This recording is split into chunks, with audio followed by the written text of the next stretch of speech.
তো আমি এটার ভিতরে আদার মানে চাল অথবা সরষা অথবা গম আপনার যেটা রাখতে পারেন, আমি চাল রাখছি। তো এটা ভিজাইছি যাতে একসাথে পানিও যাইতে পারে এটার পেটের ভিতরে, আবার এটার আদাটাও যেতে পারে। তো ছোট্ট করে একটা ছিদ্র করে নেবেন যে এটার মুখটা এটার ভিতরে ঢুকাইতে পারে, ঠিক আছে? ছিদ্র করে সেরা তারপরে এটার মুখটা দিবেন। দেখাচ্ছি কিভাবে এটা খায়। তো দেখেন, বিসমিল্লাহ, দেখতে পাচ্ছেন? এই দেখতে পাচ্ছেন কাছানে এই এই মাছ দেখছেন কিভাবে খাচ্ছে? এই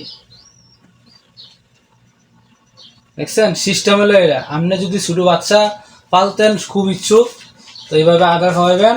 আর যদি হাতে দইটা টিপ দিয়ে খাওয়ান তাহলে ঠোঁটটা সমস্যা হতে পারে, অথবা এটা পঙ্গু হইতে পারে। এভাবে খাওয়াবেন, দেখেন কি সুন্দর খাচ্ছে। দেখছেন?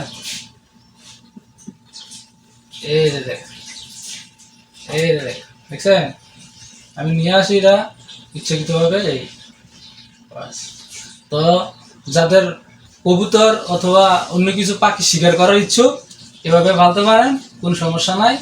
আর বিশেষ করে যদি কবুতরের বাচ্চা হয়, তাহলে কবুতরের বাচ্চা যে পানিটা খাওয়াবেন, এই পানিটার মধ্যে যদি হালকা একটু চিনি দিয়ে দেন তাহলে আরো ভালো। কারণ চিনিটা যে খায় পানিটা মিষ্টি লাগবো, মিষ্টি লাগার কারণে হ্যাঁ কিন্তু আপনি ভুলতে পারতো না। আপনি যেদিকে যাইবেন আপনার সাথে সাথে এদিকে যাইবেন।